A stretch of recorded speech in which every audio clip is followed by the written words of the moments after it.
ever was when I took my... What are you doing to me, Jake? All right. I have one more song that we're going to play because Bryn mentioned somebody who is not with us physically but is with us in spirit. Karen Staley had to go home briefly last week back to Nashville. 2 weeks before this tour started, she contacted me, wanted to be a part of it, and I long story short, very shortened, I said, Karen, we should write a song. Well, I sent her 3 paragraphs with some ideas. 8 days later, she sent me back this, which has really been a theme of what it is that we're accomplishing on the Arise USA tour. So before we officially begin, Karen Staley, God Save the Cowboy Everywhere.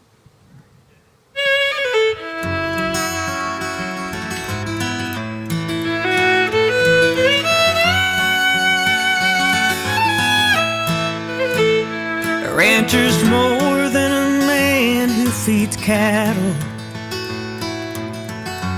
He's a man who feeds you. Right now he's caught up in an epic battle to keep the only way of life he ever knew.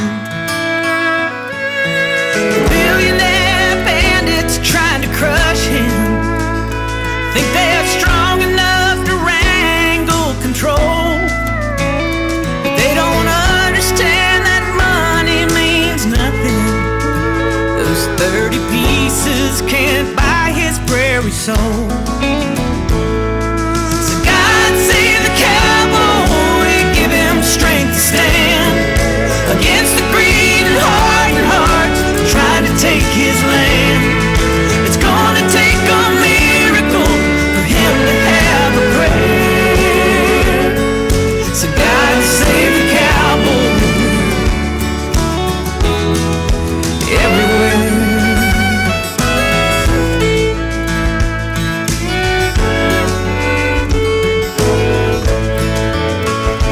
Mother Nature, she can be a beauty, but Lord, sometimes she can be cruel. So being loyal stewards is our duty.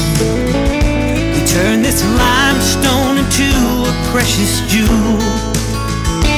More than 5 generations have toiled to tame this harsh but hallowed ground. They're men and women of the living soil, with backbones of steel that won't back down. So God save the cowboy, give him strength to stand against the greed and hardened hearts trying to take his land. It's gonna take a miracle for him to have a prayer. So God save the cowboy everywhere.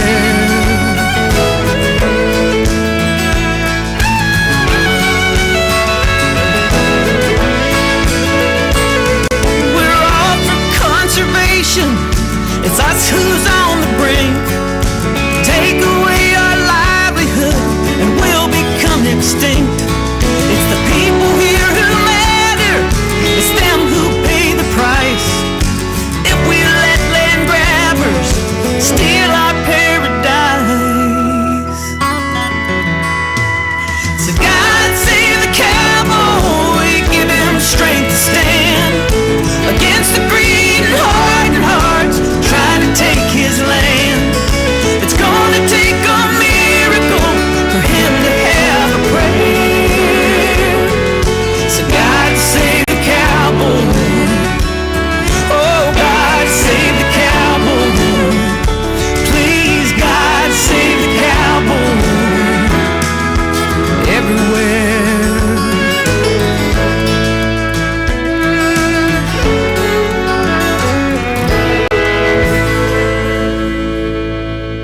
Ladies and gentlemen, Karen Staley, absolutely fantastic and sets the tone for us so well.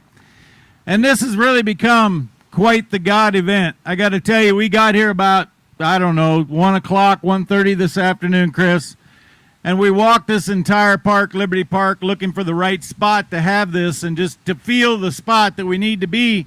And we came right here and we said, well, the speakers will have shade, and I guess we'll rely on the divine intervention to give you shade. And look behind you. We're going to have shade for the entire time, and you're not going to have a mosquito bite you because there's plenty of breeze, all right?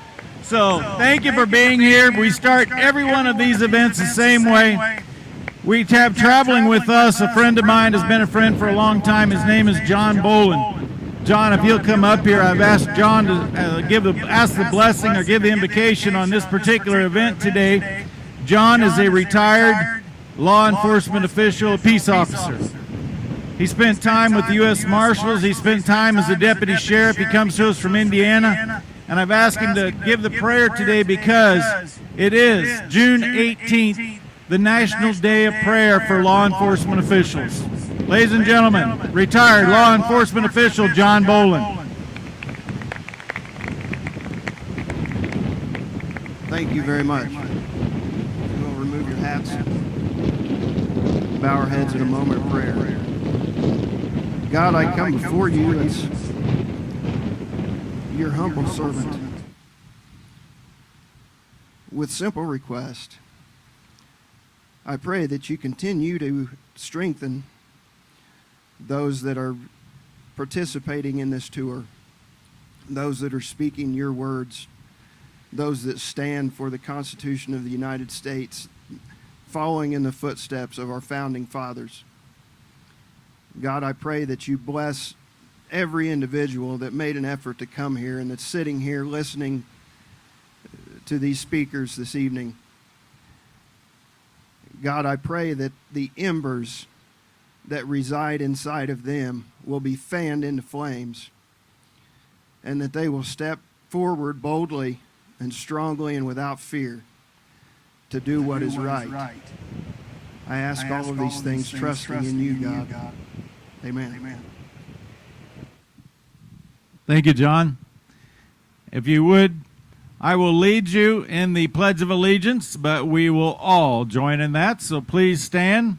Gentlemen, you've already got it done.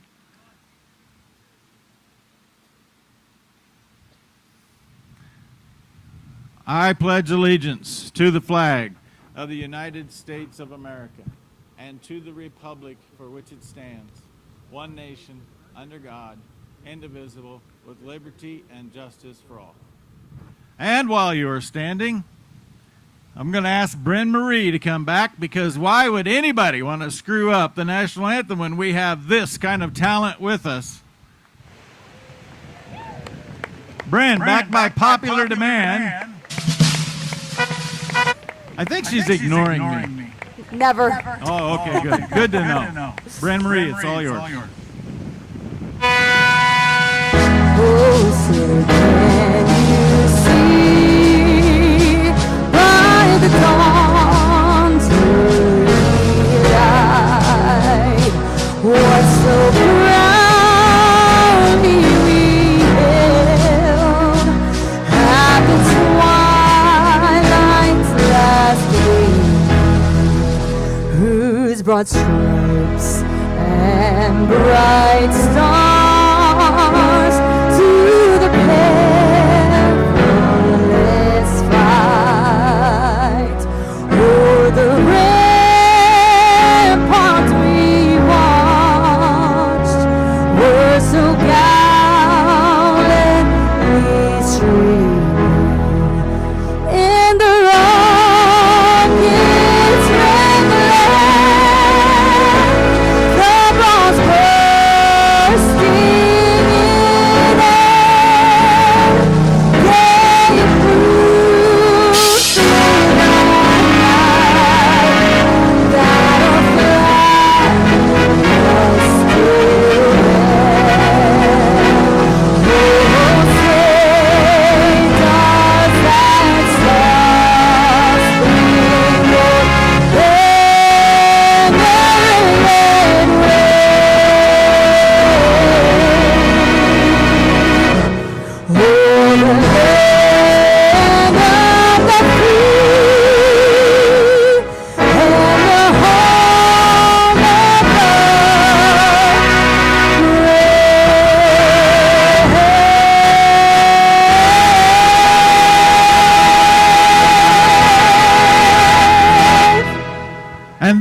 and gentlemen, is how you do it. Bryn Marie, I made an observation before you sit down.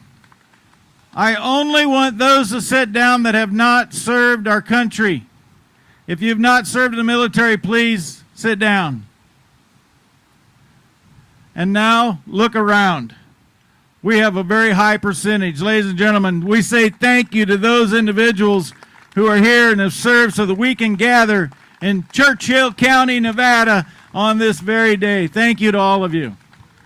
Well, my name is Trent Luce. I ranch in central Nebraska. I really appreciate you taking the time to be with us today. And we're on our 25th stop. And I only know that because somebody asked me, well, how many places have you been? We're on our 25th stop. That might sound like a lot of stops in about 28 days. But when you look at, we got 86 days, 86 stops in the big picture, Steve, we got a lot of hay to make yet. So we're just starting to get wound up, and we're going to continue to make these bigger and better. But I'm going to start by telling you one thing, because I get this all the time. It doesn't seem to matter whether we have 100 people or 700 people. I get people that come up and they say, man, that was fantastic. I just wish we would have had more people there. I do not, because I think the people that need to be here are here. And quite frankly, I think that those of you that are here are going to go forward and make a difference. And that's really what it's about, is who's going to go forward and make a difference. You know, I'm fascinated by a lot of things throughout the course of history. And when I come into Fallon, when I come into places, I really go look and see what built the area that we're in. Clearly, there are many things that built this area, but those of you that are not from Churchill County, you may not know that Churchill County is named after Fort Churchill. History tells us that it was quite possibly the most important fort to protect our westward expansion. In fact, it was very important from 1860 to 1861. Who can tell me why? I heard it. The Pony Express. You know, if you study the Pony Express, everybody today can tell you something about the Pony Express, right? How long did the Pony Express stay in existence? 18 months. It only lasted 18 months, and yet they covered 616,000 miles. They had 500 horses that were involved. And each one of those kids that were not out, they could not be 18 years of age or older. They had to be wiry. They had to take an oath that they were going to pretty much ride for the brand. They could not use foul language. Robert David Steele would have been suspect on being able to be a part of the Pony Express. I'm just telling you straight up.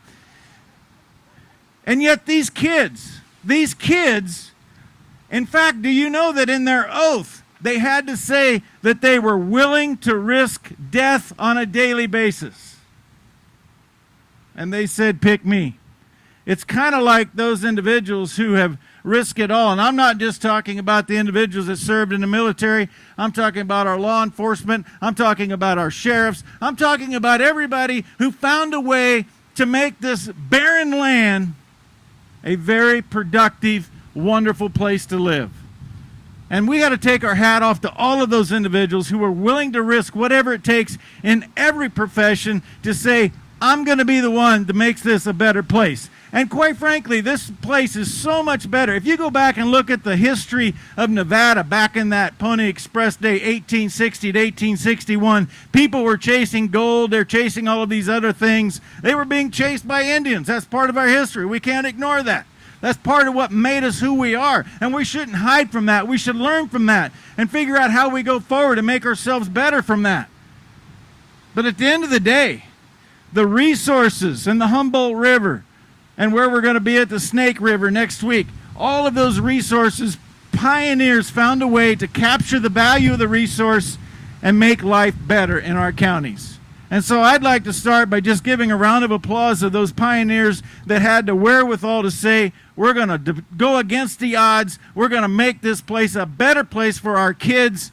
And by the way, that's really why you're here today. How do we go against all of the odds? How do we take the sacrifice and make this world a better place for those kids that are over there playing soccer right now?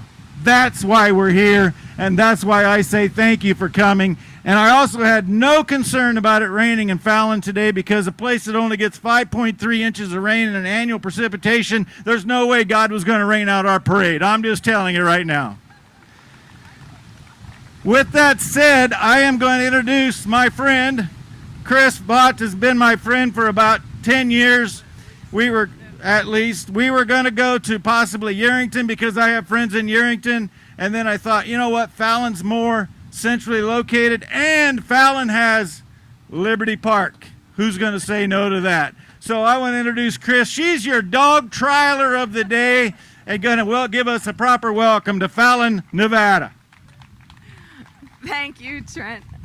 Trent and I were introduced about 2010, and that was my first experience as a citizen lobbyist.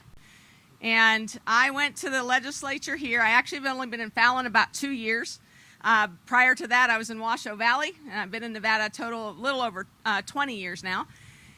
But I went as a citizen lobbyist because we're facing a bill that it seemed just overly restrictive and kind of crazy. I'm a dog lover. I'm a dog breeder. I breed stock dogs. And this was a bill that was going to basically regulate anyone that produced a single kitten or puppy in the state. Stay right on. Okay. Single kitten or puppy in the state. And you were going to have to pay $500 to the state for a license. They could come into your house at any time and inspect you. And that kind of made me pause a little bit. And I left that legislative session so scared about what I saw with regard to the threat to our human constitutional rights. And I came away saying this isn't about animals at all. It's about power, money, and control. And that was my first sort of introduction of saying, I need to get involved in this, because people don't really understand the bigger picture of what these folks are wanting to do to us. And they're going to use any way they can get to us to do it. And they've made huge strides using animals and cute, sad kitten and puppy eyes to really infringe upon our constitutional rights.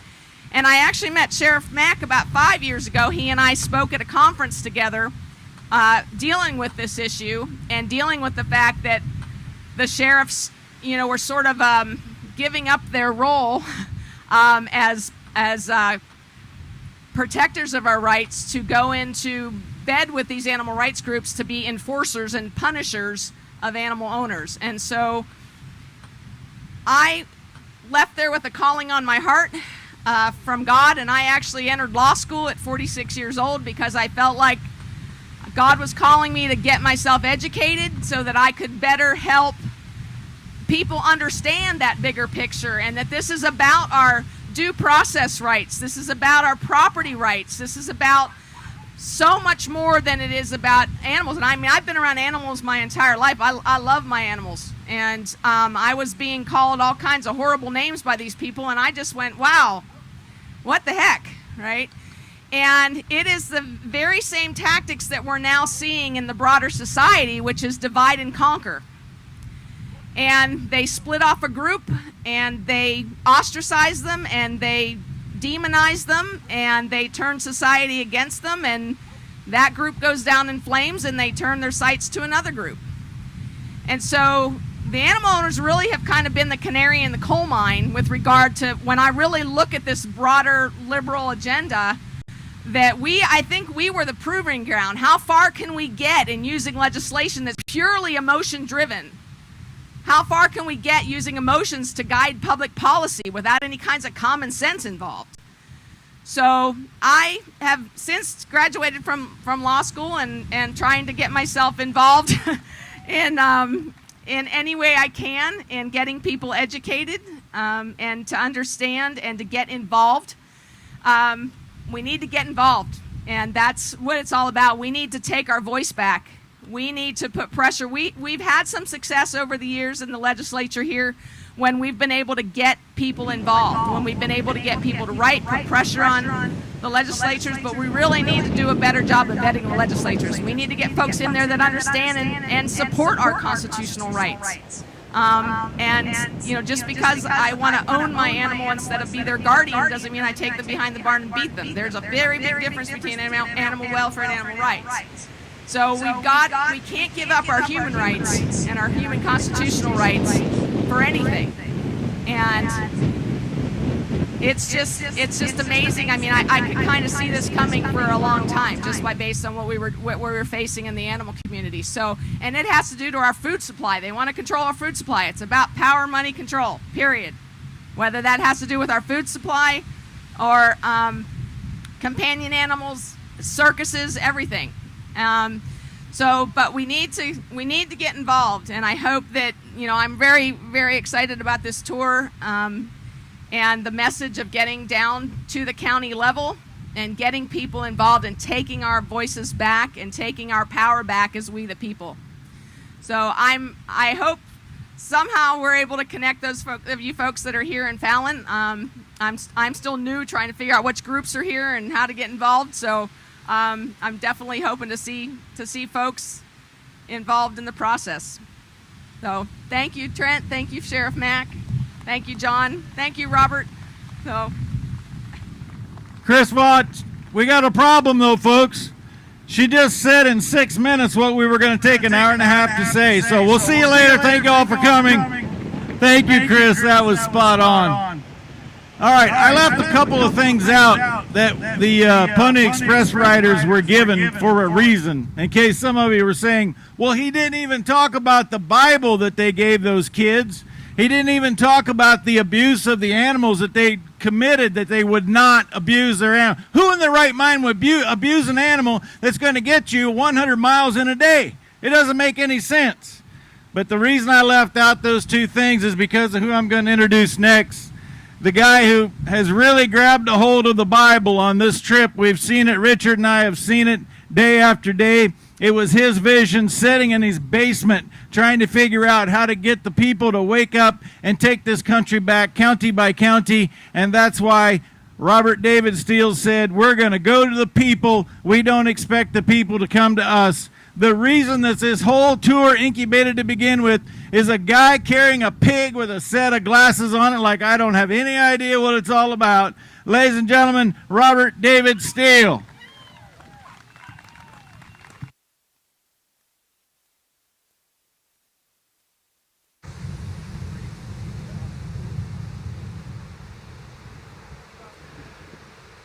I was very inspired by the welcoming speaker because I was reading today about the Senate passing a law that gives billions of dollars to the National Institute of Health to experiment with mixing animal and human genes to create what are called chimeras.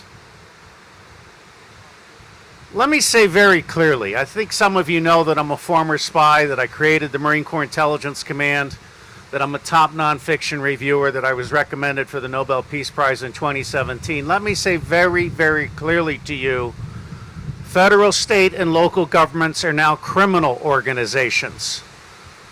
They do not represent you in any way, shape, or form.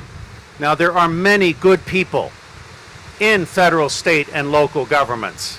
And I'm worried about the flag, so it may be that we need to cut this short today. But we will certainly not cut you short. I will stay here and mingle with you once the program's over, but we probably do need an abbreviated program.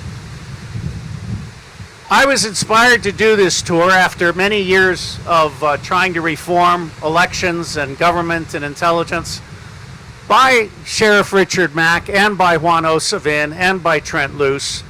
Sheriff Mack is onto something extremely important: constitutional counties. That is the only way we're going to be able to take the power back. Now, I have gotten the URLs USA99.net, USA99.org, and USA99.com. It's my intention, after this tour is over, to do the tour every year from now until 2024, and to create a new national foundation that basically offers free membership to 200 million voters. Our objective is nothing less than the destruction of the Republican and Democratic parties that are fronting for the deep state. These people are criminals. There are good people in those parties. Devin Nunes comes to mind, Jim Jordan, and others. But the fact is, these two parties are a front for the deep state, and they are the primary means by which we are divided and conquered. It is essential that we come together, the 99% against the 1%, Main Street against Wall Street. I've got 3 websites. I'm making 3 movies. One is on election fraud and reform. Another one is on Wall Street treason and crime. Wall Street is very deliberately sabotaging the American economy for profit. They have stolen $100 trillion through what's called naked short selling, and they've laundered another $100 trillion from profits, illicit profits in trafficking in women and children and drugs and other forms of contraband. And then you have satanic pedophilia, which is the glue that holds it all together. And so I have websites, unrig.net, stopnakedshortselling.org, and pedoempire.org, which lists Mike Pence and Chief Justice Roberts as alleged pedophiles in the tag cloud. I cannot overstate just how bad it's gotten. Between now and 2022, you should not give a penny to anybody running for office unless they first declare their support for hashtag Unrig Election Reform Act. Your congressman should be getting letters from you saying that if you don't introduce hashtag Unrig Election Reform Act, you will not be elected in 2022. And finally, we have to work toward getting a president that's capable of naming a coalition cabinet, of publishing a balanced budget in advance of Election Day.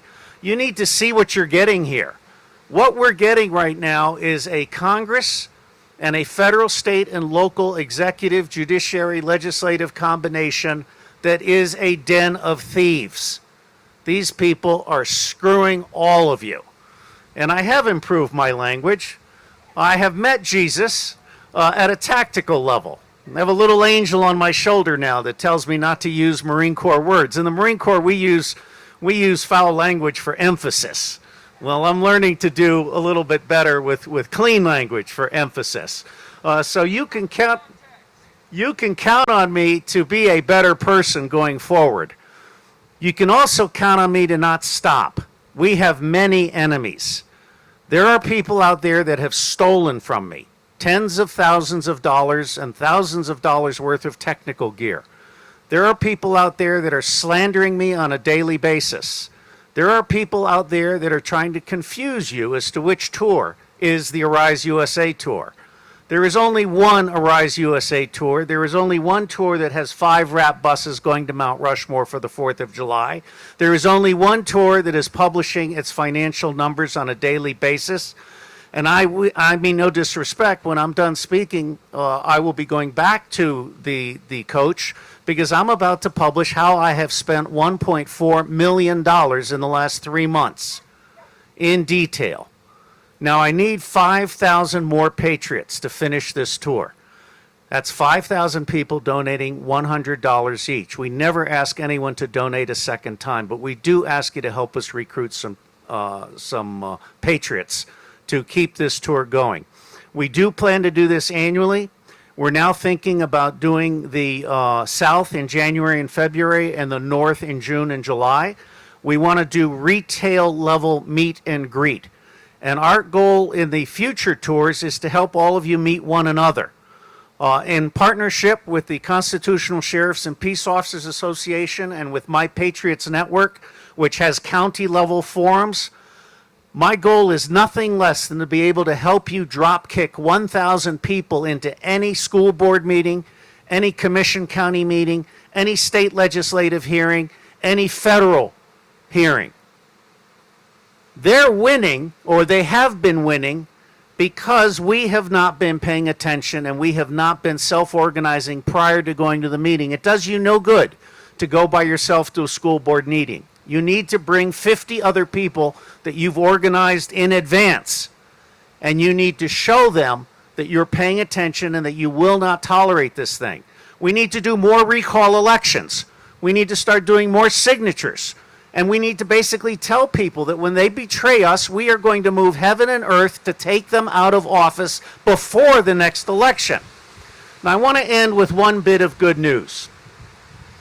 As a former spy and as someone who created a national intelligence agency and as someone who has worked for the Director of Central Intelligence, I will tell you that the National Security Agency has every single email, every single text, every game chat, and every banking transaction for every trader, every elite pedophile, and every Wall Street white-collar criminal.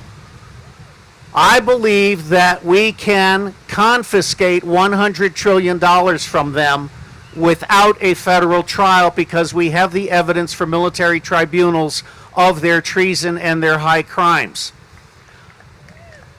I believe in America. I believe in you. I am seeing, with Trent Lou's help, the real America, the grassroots goodness of America. And I have absolutely no doubt that when President Trump said the best is yet to come, he was correct. And I salute Sheriff Richard Mack and Sheriff Brad Rogers particularly. I salute Trent Lou. Kevin Jenkins could not be with us. He's cleaning some trash up in Tampa, but he'll be back in a couple of days. Karen Staley will be coming back to us after her kidney stone operation.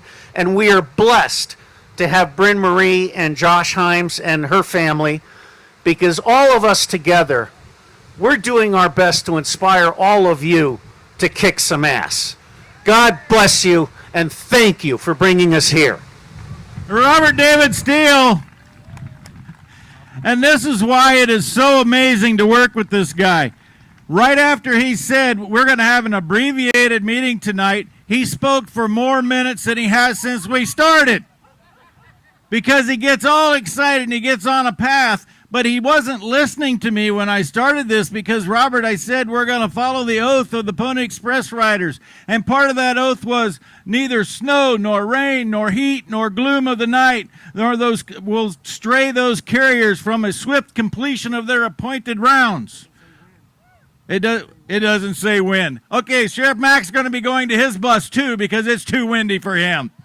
I think the wind he's worried about is coming from my mouth, not God. But anyway, that's beside the point. Hey, you know, something else occurred to me, and I don't know where Chris scattered off to. I hope that, by the way, it got real calm after Robert quit speaking. What does that mean? Anyway, how many of you got to see Chris or Lisa work the dogs on the sheep today? Okay, I really wish everybody would have got a glimpse of that, because you would have noticed what Robert just said. He said, we're going to drop 1,000 people in every meeting and every local level to make a difference because you can't do it alone. If you watch sheep, and God said that we are the Lamb of God, and sheep always have a leader. And when there's a leader, every other one goes that way. And so what we need are some hardcore leaders that want to take this country back at the local level. And it is no accident that we had some dogs working some sheep tonight that really clearly illustrated what it is and how we make a difference. We flock together with the right core principles, and we go forward and make a difference. With that, I just met this gentleman, and we have really taken a different approach, and it's working extremely well. We like to incorporate local speakers. Chris set the tone so well. Rarely do they come up to me and say, I want to say a word or two. Usually it happens like this. I hear them talking, and I hear them say something, like Dan's going to come up after a while and say something. But right now, Jeff came up to me, Jeff Nell, came up to me, and he said, I really want to talk tonight. And I said, okay, it's all yours, Jeff. He's all wired up, but he's got to use my microphone, not his own. Ladies and gentlemen, Jeff Nell, who's going to give us a word of where we need to go in this country. Jeff, it's yours. Well, good evening. I'm Jeff Nell. I'm with the Nevada Salt and Light Brigade and Nevada Mass Resistance. I'm right here locally. I'm the representative for the whole state. Where are you? Where are you? You said here, there's only single person going that does no good. I'm the only one there. Talking like this is a school board. The planning commission, the commissioners, the city council, they're letting the federal government dictate our lives. I'm here to support, and I want you to join me. We have others here in the county to join us to defeat the enemy. The devil's persuasion using communism as a tool to destroy this nation without firing a shot. And what was said earlier is true and it's factual. That is what's happening today. And I want to tell you this, I believe in the Lord Jesus Christ. And the order today, where we're looking at that, is the Antichrist spirit, government, man, society, and then God. People are dying more than ever before. People are getting angry and bitter. Jesus says, lawlessness shall abound, and people's hearts will grow cold. We're seeing that today, aren't we, ladies and gentlemen? Let's see a nod in your heads. Stay behind that rock, please. Okay, sorry. I'm a little motivated. I'm with passion. I'm sorry. But I want to make it clear. It sucks when I'm there to fight evil. The persuasion of the devil, the federal government, when they take away our 10th Amendment, power to the states, but the influence of money is influencing our state. Now I want to talk about the communist goals. Look in your search engine, communist goals. The 45 declared goals to take over America without firing a shot. Make you weak and pitiful through the fear of man. To make the government your savior. But I want Jesus Christ as your Lord and Savior. Because he's the one that give you that hope and direction and be bold as a lion and wise as a serpent. We need to flip the order. I said the Antichrist, government, man, society, and then God. It should be God, man, society, and then government. Would you agree? Okay. So you live here in Churchill County, City of Fallon, meet with me after I speak or after this meeting. Let's get together. I can train you. Even though I'm a street preacher, I'm an activist. I see demons manifest. I talk to the public officials. I understand the state law, the Nevada State Constitution, and we can get this done. We can turn this nation around back to God. We got God's standards. Because the government's goals is to take prayer out of school. Look what's happening. To promote homosexuality, promiscuity, and depravity is natural and healthy. That's what's happening. They're using technical decisions in the courts. Look in the courts today. I just came back from New Orleans. Tony Spell was arrested and he faced 18 years in prison.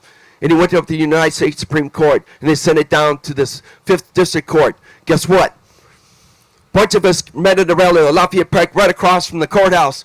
And we praised God. We asked God for assistance and stuff. And guess what? He won. He defeated the technical decisions to make the government allowed to arrest pastors who defy the First Amendment right. But it took action, ladies and gentlemen. It took action that we must do it because they're not going to listen to us. Under the Nevada Constitution, the open meeting laws is unconstitutional. I tell them that because they want you to speak for a limited time and they do not care. Because they're under control of money and the moral standards of the federal government who push God out of government.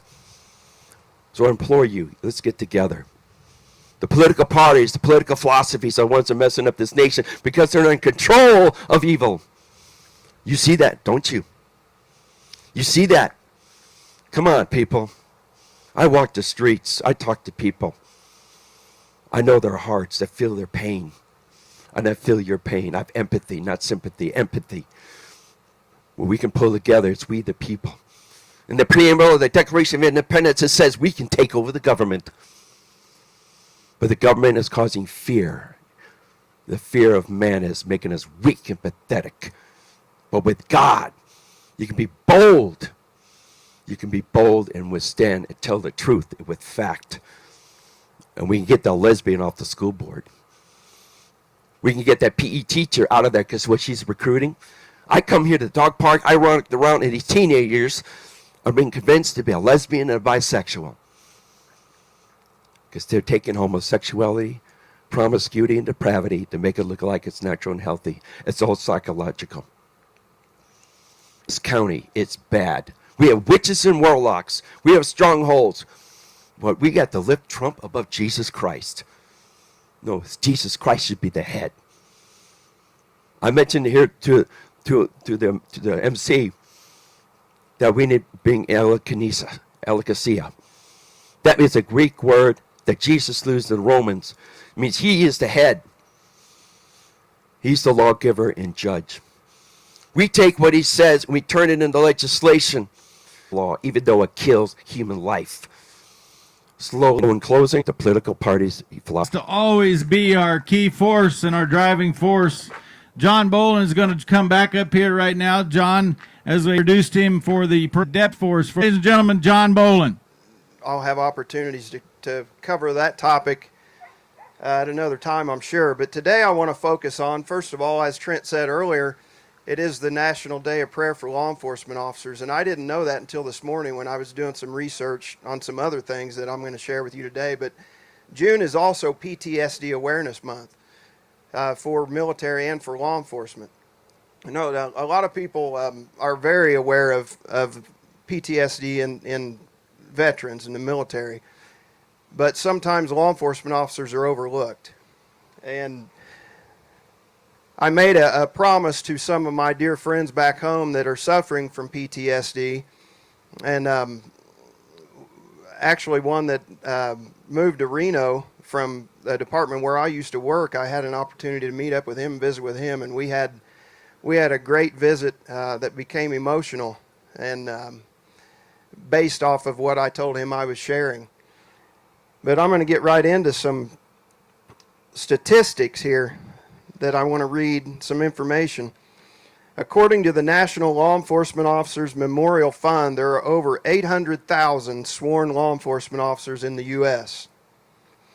A total of 1,763 officers died in the line of duty during the past 10 years. That's an average of 176 per year. However, in 2020, there were 306 killed in the line of duty. According to the FBI's Uniform Crime Report for 2019, there were 56,034 assaults on police officers. 17,188 of the assaults resulted in injuries.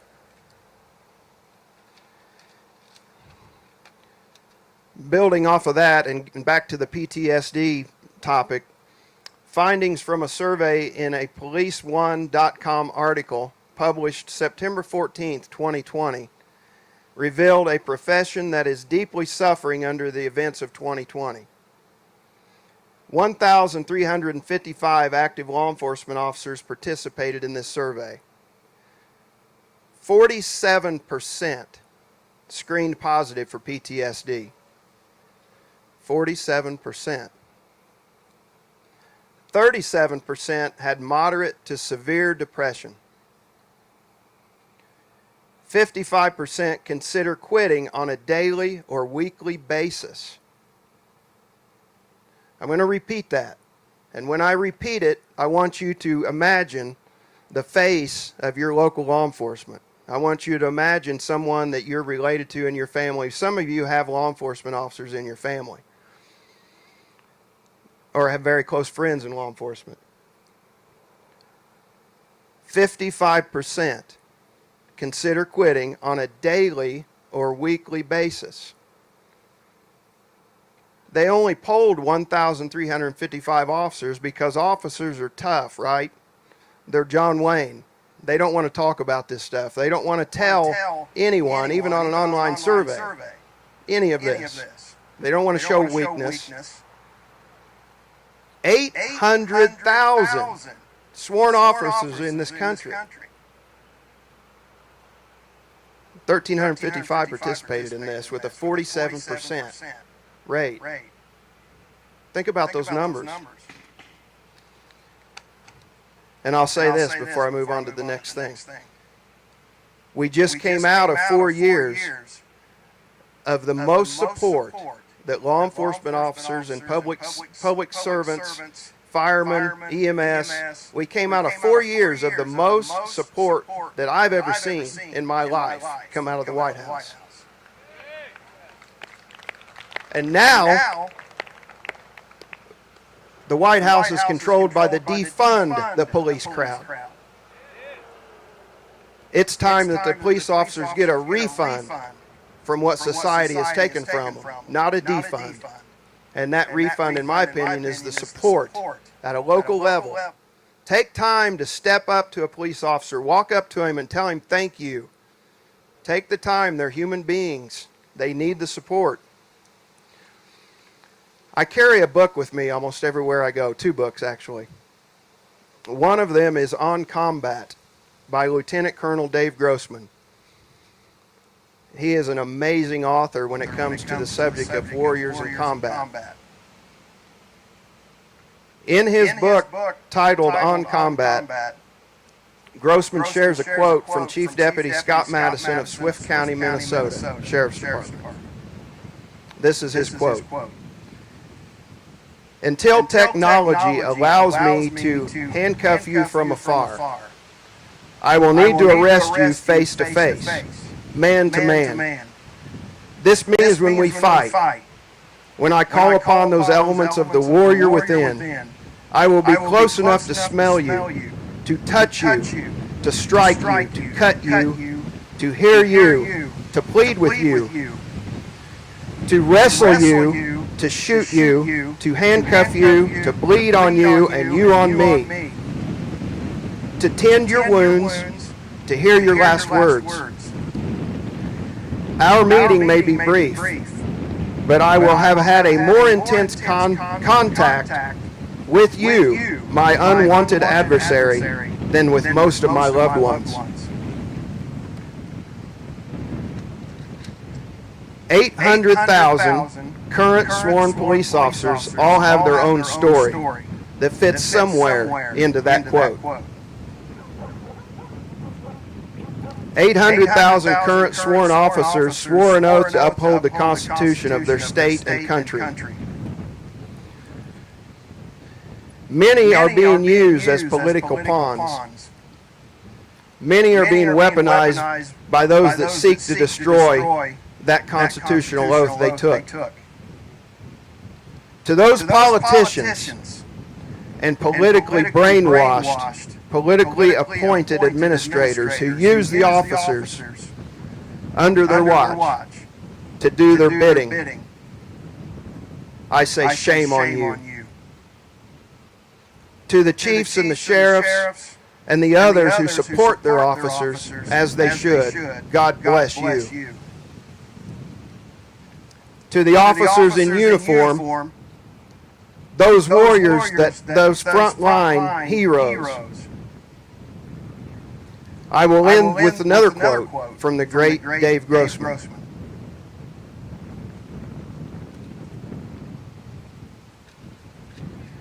This is a quote from his book on spiritual combat.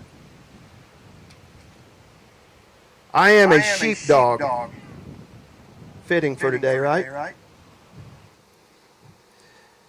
Under the authority of the great shepherd. He that is in me is far greater than he that is in the world. I am a child of the one true King, endowed by my Creator with unalienable rights, empowered by my Constitution as a free citizen, inspired by my forefathers to fight for this land I love.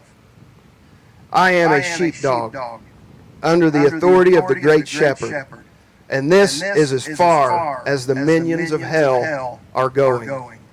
God bless our peace officers, and God bless the USA. Ladies and gentlemen, John Boland. Thank you, John. Outstanding. I got to tell you this quick story.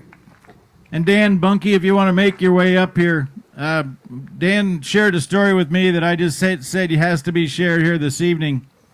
But I snuck away from the tour Monday night this week because a group of people in Phillips County, Colorado, asked me to come and speak at a conservation district meeting, one I've spoken at 3 times in the last 6 years, but I wasn't going to say no because this was their 75th anniversary, and I figured out why I needed to be there when I got there. It just so happened that the county sheriff for Phillips County, Tom Elliott, was there that evening. And we've been going out of our way to invite and try to get as many county sheriffs and law enforcement officials, peace officers as we possibly can.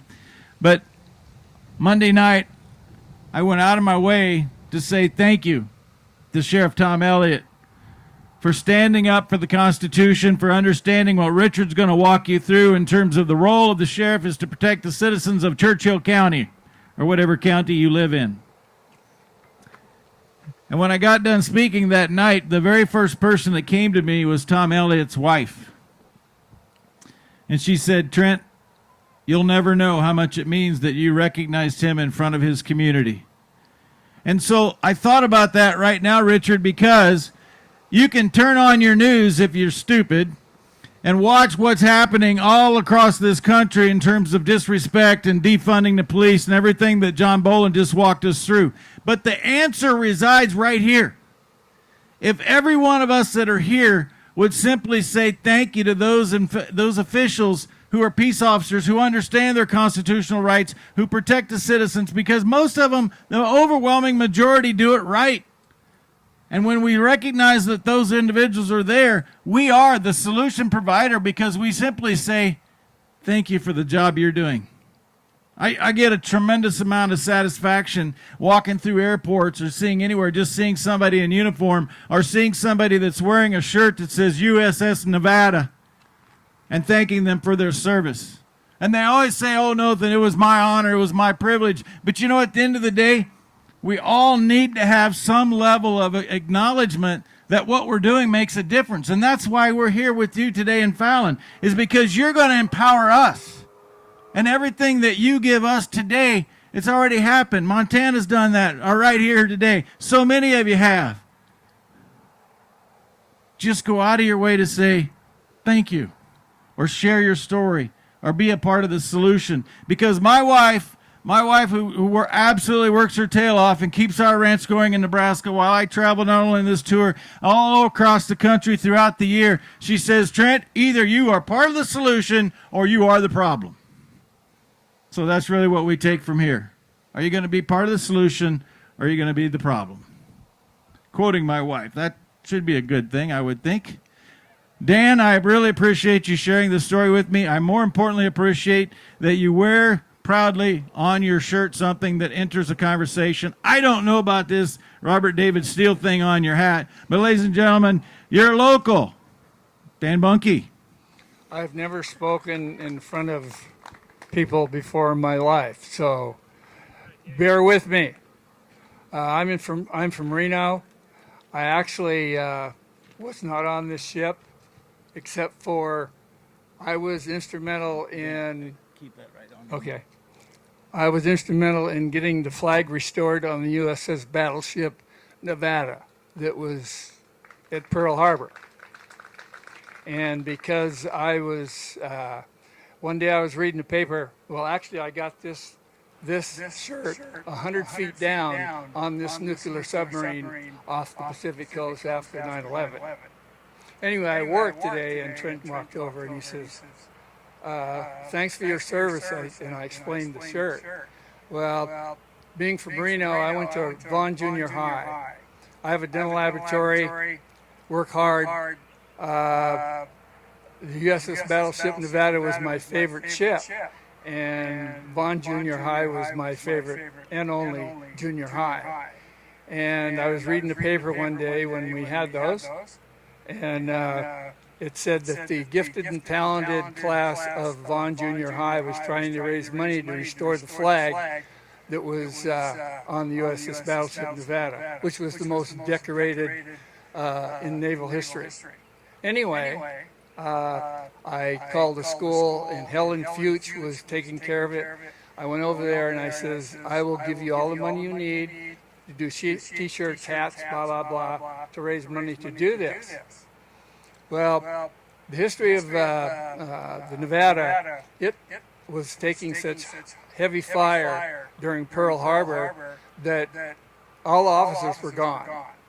It was, I believe, on a Sunday, and it had enlisted men that knew how to run the ship. And usually it takes about 2 hours to get it underway. They did it in half an hour. And they started to leave, and it was taking on so much bombing and so forth that he decided to run her to ground, and which he did. I have a picture after all this of it on fire, grounded, that I give away, signed by a guy that was on the boat that day. Long story, and he was supposed to, him and I were supposed to meet. Anyway, he ran her to ground, and one of the mates come up and says, "You still got 50 feet sticking out in the channel. You're blocking the way we are." So he backed it up and went back the other way and across the channel and beached it there. And that's where I have a picture of it. Anyway, they floated it. It went under its own power back to Bremerton, Washington. They rebuilt it. And the guy that I met that was on there, his name was Dean Miller. He says, "We were told that day that if anybody asks me what you do on land, on the ship, tell them you're in the band, because they will Shanghai you because they need able seamen." And he says, I had to tell people I was a musician for a long time. Anyway, so when it was rebuilt, they went up and down the Pacific coast, and until they got ready to go to Iwo Jima, they did a lot of artillery contests, and it always won. And then he was about ready to get out, and his wife says, "Me or I'm gone. You leave and go to Iwo Jima and re-up. I'm out of here." So he got off. But it did the bombing in Normandy. And when this was all over, a classmate of mine became the president of the Navy League, and I joined, and there was a Marine, his name was Chuck, in the Navy League. He was on the beach that day at Normandy. When I get emotional, when they were done bombing, Nevada was done bombing the shore, they came by and waved at the troops, and he went, because he had to stay. He flipped them all off. Anyway, he survived, and the Nevada went over to Pacific, Iwo Jima, all the rest of it, the whole campaign. When it was over, they got a bunch of ships together, and they used the battleship Nevada as ground zero for the atomic bomb testing, and at Bimini Island. And when the smoke cleared, it was still there, kind of rounded, but they went aboard it and opened all the seacocks. It's still set there. So they towed it up to Hawaii, about probably 100 miles south of Hawaii, and they bombed it for 3 days, and it sunk in 7,000 feet of water. But the other day, my son, who lives in San Diego, sent me an article out of the blue that they found it. And there was a whole article there about it, and I haven't read it yet. But anyway, then I went on to, I was invited, there was a tour that the Navy League was having of this submarine, and I went, and it was right after 9/11, and it was 4 o'clock in the morning, and I was on a tender, a bunch of us were, and you're looking for this ship, and it's pitch dark.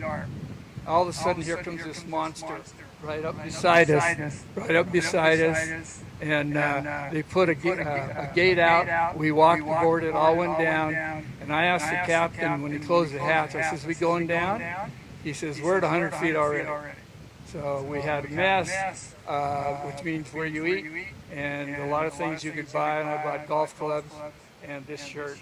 And anyway, every time I tell that story to a friend or whatever, I kind of lose it. I did again. So at least you know now about the guys out there that died for what we have today, and we got to get this back. So thank you. Thank you so much, Dan. Thank you for wearing that shirt, and thank you for being resilient. I really appreciate you. All right, with that, we've got our dynamic duo up next. Josh, are you bringing her, or are you going to do this alone? All right. I've already somewhat introduced. I kind of held back because Bryn Marie, I knew she was coming back. I wanted to give her a proper introduction with her husband, Josh Himes. They literally just called out and said, "We want to show up, be a part of this tour, and we've got 3 kids under the age of 3. And I'm like, "No, you don't." And Bryn said, "Yes, we do. We're coming. And our kids are coming, and we're bringing Grandpa, and we're going to make a difference. One county, one stop at a time." The dynamic duo. I just came up with that name, Josh Himes and Bryn Marie from PA, Beaver County. Thank you, Trent. So, as Trent said, my name is Josh Himes, and I'm with my lovely wife, who you guys heard today already, Bryn Marie. We are, first off, honored to be here. Honored to be a part of this tour, something that we care so deeply and proudly about. The topics that we would stand on, our motto, faith, family, freedom. Those are topics that we live by. So a little bit about myself. I'm a professional boxer. Blessed in my career, I became All-America's champion. I wore the American flag trunks proudly. I'm proud to be a part of America and from our country, When that national anthem comes on, I stand there proudly, my hand across my chest with my trunks, I get emotional, the goosebumps, I'm so excited, just proud. And sometimes it just sneaks past me how people can't be from here and think the same thing. It's a blessing that we have the opportunity and ability to have these platforms, these abilities to have the opportunity to have the fights. It's a blessing. So a lot of the talk I'll do today is going to be reference towards boxing talk. So if I go back, it's words I know. It's my what I live by, and I'm sure you guys can relate to the fight topic, because all you hear today are fighters. We're all fighting to make a difference, right? We all want to make a difference in a positive way. We want to make a difference for the next generation, for the youth, for our children. As you just were told, we have 3 kids under 3 years old. So that's a fight right there in itself. It's daddy and mommy duty all day long. And luckily we have Nano here right now taking care of the kids so we could be up here. But this is something we didn't want to miss. We want our kids to know that mommy and daddy are here fighting for you guys to have a better future. So a few things I'll talk about when it comes to those 3 topics. Faith, family, freedom. Faith is the foundation of what we stand on. Faith is the foundation of our household. A family that prays together stays together. We live that. Secondly, family. Family means everything, and that's one of the reasons we're here as well, because we're going to fight for our family. We'll fight to no end. As you guys are here today, we're fighting for no end. For our family, for our freedom, for our country, we're fighting. And we're not going to stop fighting. Just like we slide through the ropes in boxing, right? It's like getting out of bed in the morning. We're not punching bags. We fight back. Part of fighting is giving some and taking some, right? The best fighters, as like Rocky said, it's not everybody can get hit hard. It's not about how hard you get hit. It's about how hard you can get hit and keep moving forward. And that's what we're doing. Everything they're throwing at us, all the crazy stuff. We're rolling with the punches, right? Rolling with the punches and going forward. That's what we have to keep doing. Keep going forward. Take the punches and roll and come back. And the last thing I want to talk about is freedom. Obviously, we know that's what our veterans, the people actively serve and have fought for this country. So we have the ability to have this freedom, to have this beautiful country. It's all I've ever known as America, the best, the most elite country. And you're dang right it's going to remain the best country. And we'll fight for it to remain that way. Another freedom thing is medical freedom. So after boxing, I became a firefighter, and I'm in paramedic school right now. So what I'm seeing at the hospital, every single week I work in an emergency room. And I'm seeing some crazy things from the people forcing vaccines on these kids, forcing vaccines for people. And I'm seeing teenagers coming to the cath lab when I'm working there. I'm in open heart surgery last week, and I'm seeing things that shouldn't be taking place. In one way or another, it should be somebody's choice. That's the medical freedom I'm talking about. If you want to get the vaccine, don't get the vaccine. It shouldn't matter. In America, it should be your choice. That's what this country has been built on, and that's what everyone fought for, so we can have that choice and that freedom. And that's what I'm going to close on that, just to make sure that we fight and continue to fight for the freedom to make the choice. In closing, I want to have my wife share her fight story. Give it up for my husband. Woo! He's on fire today. So, I want to share a story with you guys. This is my safe zone, so not too many people know about the story, but we had our 3rd child 7 months ago. After I delivered our child, I came down with postpartum preeclampsia, but severe. They didn't catch it in time. I ended up having a stroke. They didn't even know if I was going to make it. I was in the hospital in the ICU for several weeks. And all I kept thinking of is, oh my gosh, I have 3 children that are counting on mommy, And that just kept going in my head and going in my head, and I just kept thinking, oh my gosh, I gotta fight for these kids, I gotta fight for my family. And when you come out of something like that, where I didn't even know if I was able to walk out of the hospital, you become stronger, okay? And that was my chance to be like, okay, if I'm going to be a mom, I'm going to be the best dang mom ever. I'm going to fight for my kids like I fought for my husband. And I was there for every single one of his fights, helping him lace up his gloves. I was the crazy wife in the corner screaming. But I loved it. And I was like, you're going to knock him out, okay? So then that way you can keep fighting, which he did. He was slick and he was great.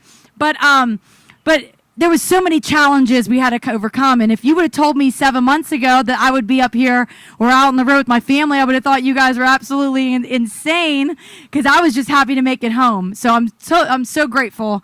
And as a mom, why I'm so concerned is because I've taken my children to pediatrics, and I have gotten kicked out because my children didn't follow the vaccine schedule at 9 months. 9 months.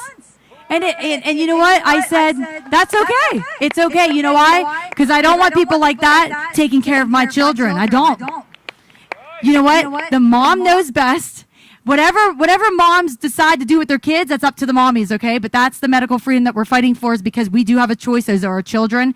Don't tell me what to do with my kids, or you're going to get the Italian side of me, and you don't want that. Okay? So, but that being said, the most important thing that I have found out through us being together as husband and wife is you got to be in one another's corner, okay, guys? I'm talking about with everything in life. It all depends on the support team that you have in the corner, because the fighter cannot be the fighter without that support team that they can go to in between rounds and say, man, I don't know if I got it. And they say, yes, you do. You got it. Get back out there. You got to keep fighting. So this tour is giving you guys that, okay? And you guys are giving us that. We got to support one another. You got to go and link up with everybody. You got to start fighting locally. That's what we're doing. We're part of several groups in the past year that we have went out and knocked on doors and said, you're my neighbor, you're my neighbor, you're my neighbor. We're having a house meeting, 7 o'clock. I want you to come over to our house. I want us all to get to know one another, and I want to know where you stand. And we did that. So we are so proud to say that we have an amazing support with people, our family. This tour, you guys being out here today means the absolute world to everybody. I know that because you showed up, and that's a fight in itself. So thank you for being here. Thank you for listening to our fight story as a family. And we are just so proud to say that we are just in your corner. So enjoy the rest, everybody, and we just hope you take care. God bless and keep fighting. Are you done? We just don't ever want you to stop, either one of you, whether you're in lyrics or going on. Bryn Marie, Josh Himes, let's give it up for them one more time. You going to do that song later? No. Okay. All right. You know what? She just gave me an entire analogy that I had not thought about. But, you know, we're here to be in your corner, but that's really just a fraction of what's going on. We're here to make sure you're in our corner. And it is a team. And we do need to be in that corner together. And that is the absolute perfect analogy. And the other part of that team, which completes everything that we've been talking about in terms of bringing it all local and doing it in an area where we can be concerned and activate and be a group and go together and unite, is the guy that I'm about to introduce, who's been doing this fight for a long time. Back when he was told that he should sit down and shut up, and yet just continued, Dan, to look for that flag of giving people in the local area hope and making a difference. Ladies and gentlemen, Sheriff Richard Mack, Constitutional Sheriffs and Peace Officers Association. How far can I go down?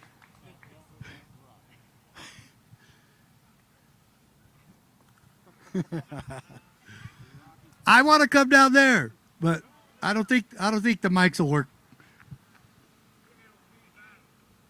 Yeah, they can't handle it. Folks, I'm really glad to be here. I thank you. Many of you are already a part of what we're doing. I've seen the T-shirts and and people who are already supporting the CSPOA. That's Constitutional Sheriffs and Peace Officers Association. It was formed in 2010, really got going in 2011, when my wife and I moved to Texas because a group of patriots said, we want you to move here and start a national sheriff organization that goes all over the country and takes America back one county at a time. We literally, my wife and I just picked up, left our home, rented it out, and moved to Fredericksburg, Texas, and we lived there for 20 months, and we started the CSPOA there. Then after we got everything going, we were really homesick for all our grandkids, and we moved back to Arizona. I've already moved 3 times for one reason and one reason only: American liberty. And we might all have to do it again, okay? But first, we want to try this constitutional sheriff and constitutional county concept. And right now, you have 2 counties in Nevada leading the way. Yeah. So you need to get in wherever your county is, but absolutely Churchill County, you need to get with your sheriff and your county commissioners and ask them, why would we not be a constitutional county with a constitutional sheriff? Why are so many people afraid to enforce the Bill of Rights in their county? That should be, everybody should love that. We should love to know that the principles of liberty established by our founding fathers will be enforced, obeyed, and adhered to in every county in this country. What are you afraid of? Okay, look at this. Lander County does it almost unanimously. Only one county commissioner voted against it. They wanted to be a constitutional county. And doing so, they said, we're going to put a stamp of emphasis on that, and we're going to vote, and we're going to become the first Constitutional Sheriffs and Peace Officers Association, CSPOA county, in the entire country. So that's what Lander County did. Elko County liked it so much, they're doing it this Sunday. We said, don't you know it's Father's Day? Yeah, come and celebrate Father's Day with us. Bring your families there, folks, because this Sunday, we're going through it again, a great celebration for freedom in Elko County. If I know my geography, it's right next to Lander County. And folks, this is wonderful for Nevada to do this. Let's not stop. And, you know, I kind of did this without saying so when I was sheriff in Safford, Arizona. The county was Graham County, like graham cracker. And I admit it, okay? I'll be the first ones to admit it. My wife really didn't say it this time because she always said, man, you're always doing crazy stuff. When I told her I was going to sue the Clinton administration to stop the overreach associated with the Brady Bill, she didn't say it that time. She didn't say I was crazy. She said, maybe now we know why you were supposed to be sheriff. That's what she said. Because it was such a miracle that I ever won the sheriff's race. I hadn't even lived there for 12 years. I walked back into town and say, make me your chief law enforcement officer, and they did, and it was a miracle. And then 4 years later, I got reelected. Another miracle. And then I became the first sheriff in American history to launch a lawsuit against the federal government, take it all the way to the United States Supreme Court, and win. Ladies and gentlemen, I have these books over at the table. They didn't fly away. Thank goodness they weren't blown away. But this is the most powerful book you can have in America except for the Pocket Constitution. This is a highlighted version of my Supreme Court case. Thank God 7 other sheriffs joined me in that lawsuit. It saved the case. Because if you don't know this, all the sheriffs won except all of us that did this lawsuit won at the district court, except Texas. Sheriff Coog lost. a state sovereignty Second Amendment case in Texas. I've always thought it must have been that judge that moved in from Chicago. And boy, we've seen how, yeah. Well, we could talk all night about Chicago. We're not going to go there. And so, but Sheriff Prince from Montana and Sheriff Mack from Arizona are what circuit? Ninth. And we got overturned. We lost. But thank God the miracle kept happening because Sheriff Romero and Sheriff McGee won in the Fifth Circuit. And the Fifth Circuit even shook their finger at the Ninth Circuit, their sister court, saying, you guys really blew this. State sovereignty says that the federal government can't tell sheriffs what to do. Sheriffs are elected by for and of the people in their county.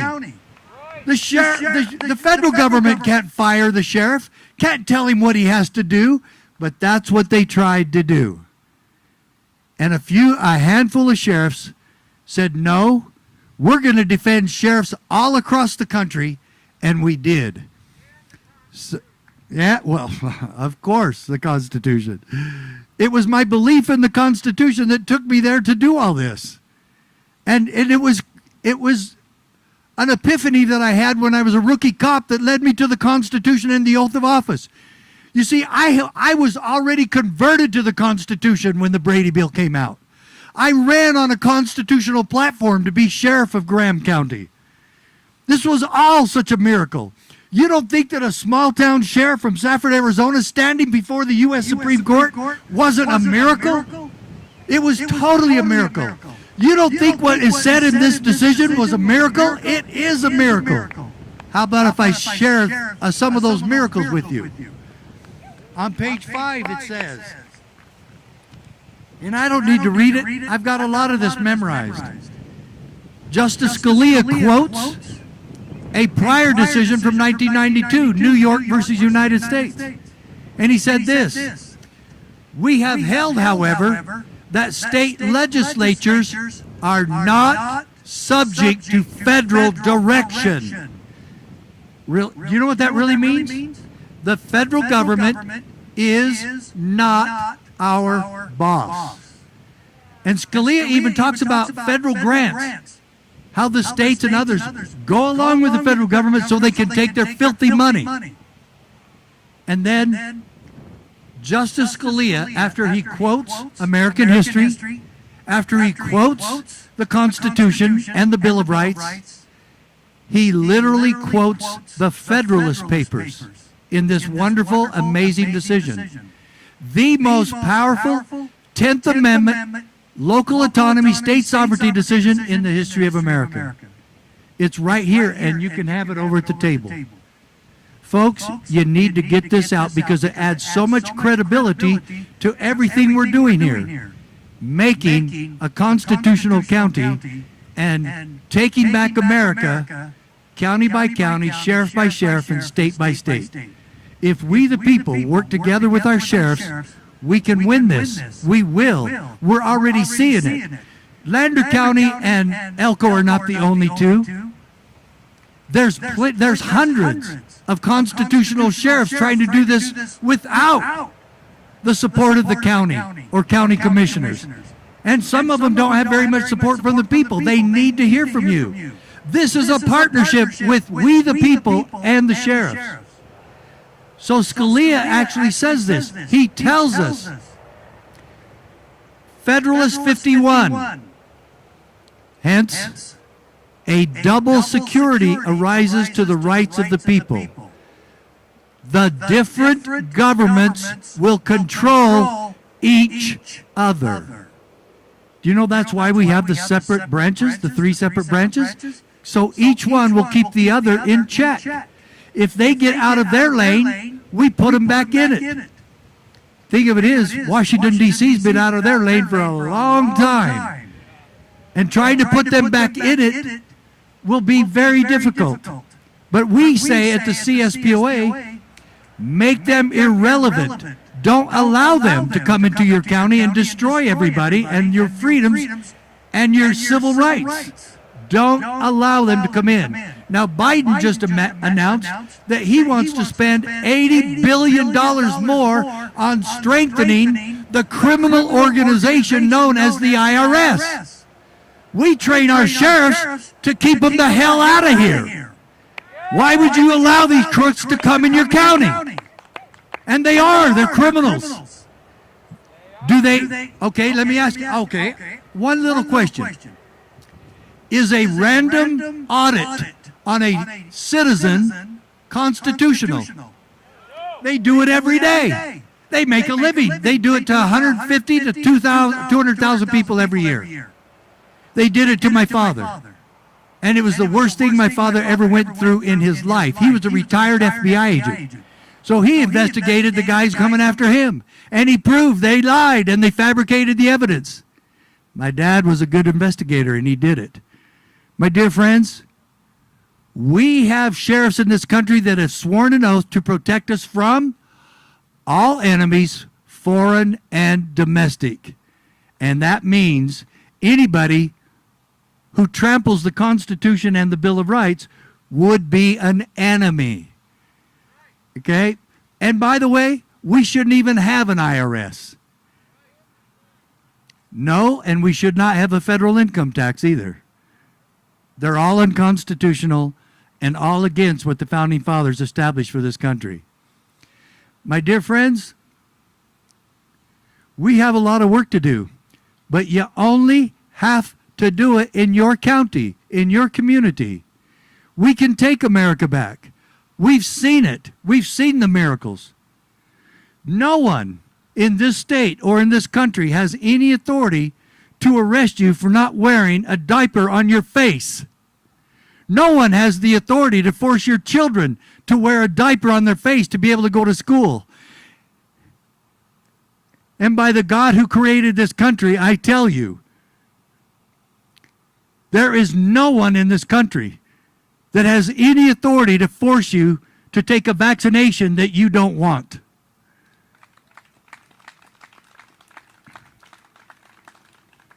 And I'll close with two powerful quotes. One from Justice Scalia in his Supreme Court decision, a 5-4 split decision. And this is another thing that bothers me. The 5 Republicans on the court sided with me.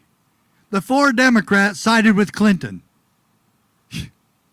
Yes, I sued, another miracle. Yes, I sued the Clintons and lived to tell about it. If that isn't a miracle, oh. But this is the quote from Scalia in this decision. But the Constitution protects us from our own best intentions. Our own best intentions. Only if we have people in place that will enforce it. The Constitution doesn't enforce itself. It's the people who raised their right arm and swore in God's name to uphold and defend the Constitution. They are the ones who will protect your God-given rights. And finally, let's go back to the Declaration of Independence. I would like to close with that. The last line, as a matter of fact. And for the support of this declaration, with a firm reliance on the protection of divine providence, we mutually pledge to each other our lives, our fortunes, and our sacred honor. My dear friends, we must do likewise. I ask that you join us in this holy cause of liberty. My wife and I have been doing this by ourselves for about 7 or 8 years. We've had some good help. We've never really been funded. I've told everybody across this country if we were funded, we would have this thing done by now. I ask you to do what you can to pledge your lives and fortunes and sacred honor to this holy cause. Join us, be a part of this. There is a peaceful solution to what's going on. And the county projects of creating pockets of constitutional counties and constitutional sheriffs is that solution. If you find a better one, join it, donate to it, and run with it. I just haven't seen that yet. God bless you as we all stand together in this holy cause of liberty. May God bless us to have the courage to do so, just as the founding fathers did. Thank you so very much. I love you all very much. Sheriff Richard Mack.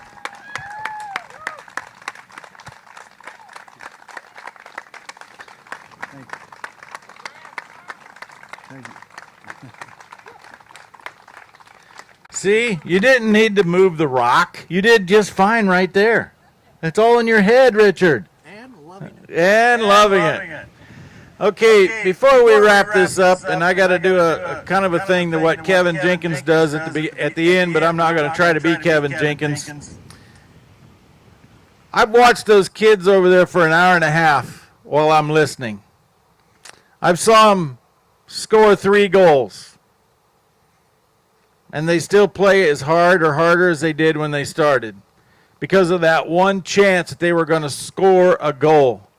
You know what I continue to hear as a challenge is that I go to my school board meeting, I go to the county commissioner meeting, and they don't listen to me. It doesn't make a difference.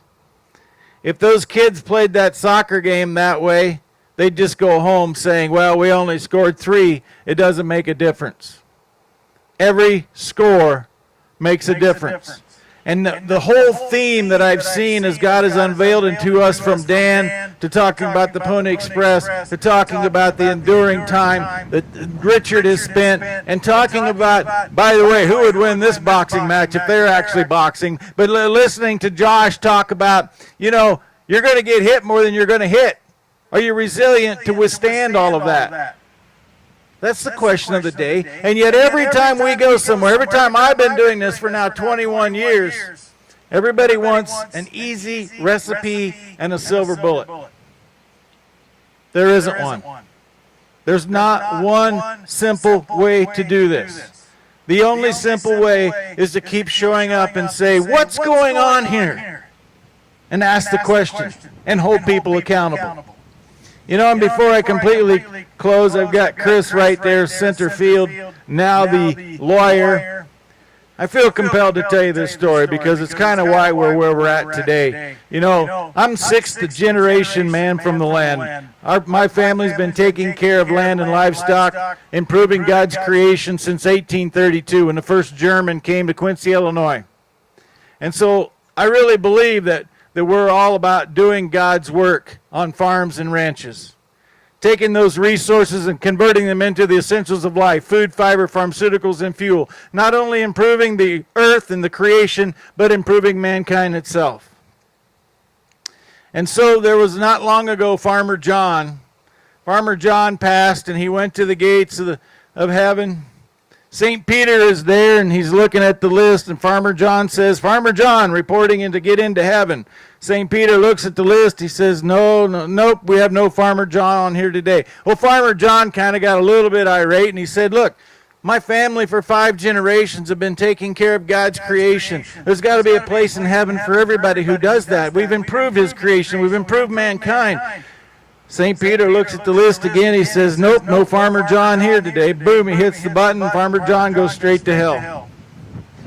Well, you know farmers and their ingenuity. It wasn't long and Farmer John found some duct tape and some baling wire, and he was putting things together, and he was making hell somewhat comfortable. In fact, he created a refrigeration system, and he created a little elevator system, and hell was getting to be pretty comfortable. Well, God caught wind of the fact that hell was getting somewhat comfortable. He couldn't have that, so he rings up the devil. He says, hey, look, devil, we made a mistake. We understand you got a farmer down there. There's a place in heaven for all farmers. The devil just kind of chuckled, and he said, no, God, you know the deal. Once you're in hell, you're in hell. God then, very uncharacteristically, kind of lost his cool a little bit, Kevin. And he said, look, devil, either you get me my farmer back here to heaven, or I'm going to file a lawsuit against you. The devil just laughed, and he said, good luck finding an attorney up there. And I think for many reasons that's kind of where we're at today. But when we get a good one, we better endorse her and make sure that she continues on the right path. You know, I'll just be very strict. I'm very upfront with you. You probably know this, particularly those of you here in Fallon that listen to KV, LV. And I just want to give a plug to those independent radio stations like the one right here in town that's airing Loose Tales every day. Do you know that there's as much consolidation in the ownership of media outlets as there is in any other sector in life? And so when you have somebody locally that still owns your radio station, your TV station, you need to make sure that they know you appreciate that. And that's why Loose Tales is on in 100 different stations in 21 states, and mostly those stations that are just locally owned. But make sure you don't take that for granted. I love Nevada. I truly do. I know a lot of people drive on Interstate 80 or that loneliest highway in America, Highway 50, and they go home and they say, boy, there's nothing in Nevada. It's nothing like Pennsylvania. It's beautiful. And here's the thing. Those of you that call Nevada home, I clearly remember the very first trip I made. I spoke for the Nevada Cattlemen and the California Cattlemen jointly in a place in Reno called the Nugget. I'm sure you've never heard of it, but they had a meeting in the Nugget, and then Rachel Bazzetti was the executive of the Nevada Cattlemen at that time. And I went home with her to Elko, and I remember people saying, who brings the speaker home with you? But I wanted to understand and learn more about Nevada. And Mitch and Rachel Bazzetti have become dear friends of mine. Mitch has been to our place, and they hunt turkeys there, and he's an outfitter in Elko County. And I remember that first drive, and it's just like, wow, we don't have anything like this in our part of the country. And then I started making some serious friends in Nevada. And I understood the fortitude and the resilience that people have had to make a living, no matter whether you're in agriculture or small business or whatever the case may be. And it all comes back to really one thing. If you don't know, and I'm sure you do, 87% of the land in the state of Nevada is controlled and owned by the federal or state government. That's a big deal. It's a big deal because Nevada offers really three things, and they're all resource-based. You have black sage, white sage, and what people see as nothing, and you get sheep and cattle and horses that turn that nothing into something that enables life. You have silver, you still have gold mines working, Winnemucca, you have gold mines all around the state, rare earth minerals that for the most part this country has become reliant upon China and other countries to access. We are shutting down mining left and right because we want to cripple the wealth of the people on the land. And the other thing that you have is water resources. I know I started, but we talk about a city, Fallon or Churchill County, 5.3 inches a year. But when that 5.3 inches comes, if you have the right infrastructure to keep that water and get it out of the Humboldt or get it into the irrigation, it doesn't take much and you can really produce something. And what is that 87% of the state had from a federal and state government standpoint that they have tied up? They've made it impossible to recover those resources and those minerals.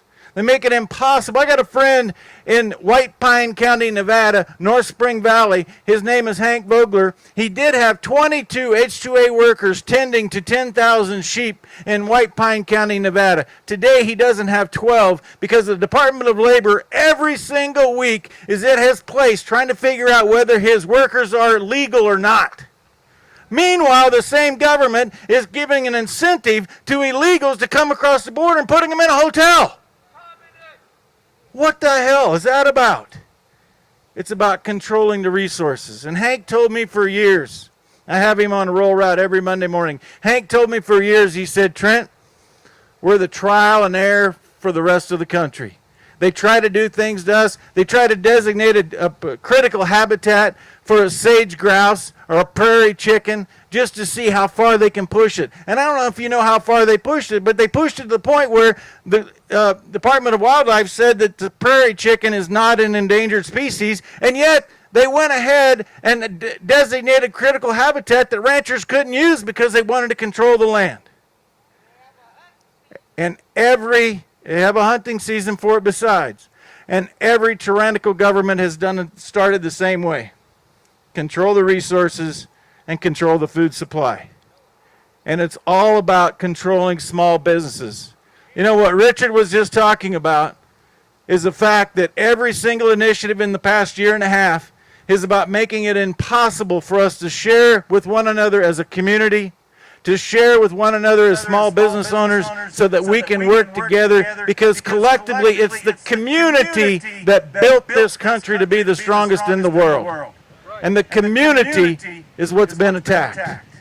And that's exactly why we're here with you, so that we can work together, and that we and you and I and these two and all of us are in the same corner, and that is to take back liberty and justice for those kids who are watching us every single day. Whether we know it or not, we're setting an impression on how those kids are going to act as adults. Standing up before the science. I went to my school board the other night, and I said, why do you teach science in this school? You've had a face mask on our kids in class the whole year. There is zero science that says that face mask helped in the spread of COVID-19. And why are you continuing to have them do that? Quit teaching science, because you don't do any science. 3 days later, they eliminated the face. They said, come with facial nudity or don't come. They didn't say that. I made that up. But anyway, they got rid of it because they couldn't stand the heat. So go ask the question, what is going on here? At the end of the day, you would not believe. The reason that every person that's on this tour participating, the reason that we're willing to sacrifice 100, it's not a sacrifice. It's not a sacrifice at all, because I gain so much from every person that I meet. But the reason that we do this in 114 days is because we have faith in mankind. And if we just each one get the confidence from one another, we will, county by county, 3,002 counties strong, take this nation back to create a better world for the next generation. That's what it's about. Faith, family, freedom. Stand up. This is Kevin Jenkins. I'm living through the spirit of Kevin Jenkins. Stand up. All of you stand up, because here's what we're going to do. You got to close your eyes, take a deep breath, breathe in God, exhale fear. Breathe in God, exhale fear. And I have truly found in the past month, since that guy has taught us to do that, anytime that there's a level of stress, I just stop for a moment, close my eyes, breathe in God, and exhale fear. And the other thing that he has shared with us that is so appropriate is that we've been taught that we're no longer human, because we can't do that anymore with people that we love. We can't hug one another. So Huggy Man Kevin Jenkins is telling every one of you to hug not only who you came with, but hug everybody you can right here as we get ready to close up this Churchill County Arise USA tour. I don't know about 6 people in a hug or not. Just hug each other. Everybody hug. Come on. Give me some too.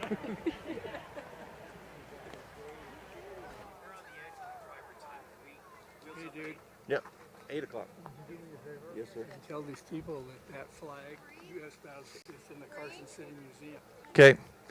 Okay. One final thing, Dan just said he forgot to tell us that flag he was talking about from the USS Nevada is in the Carson City Museum. You want to talk about one person making a difference. That's what it's about right there. Okay, final thing. Everybody come and line up on the bank. We're going to take a group picture.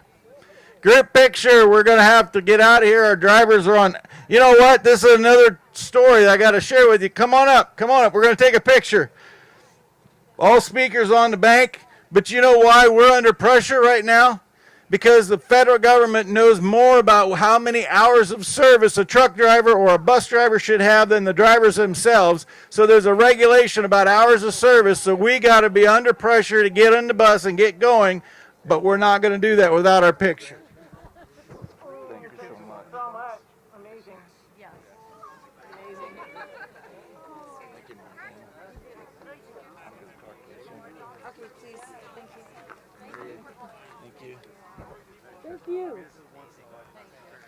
All right, Rebecca's going to take a picture. Oh, it's my pleasure. On the count of 3. Messing up the pig here. On the count of 3, everybody's going to punch the sky, and you're going to say, Pony Express rides again. On the count of 3, Montana. I said on the count of 3. 1, 2, 3. Pony Express rides again. I think we got one more and better. 1. Are you ready, Rebecca? 1, 2, 3. Pony Express rides again. That's Rebecca Cunningham, Red Flyer Media. Thanks to Jake, John, Monty, Sashin, and who else?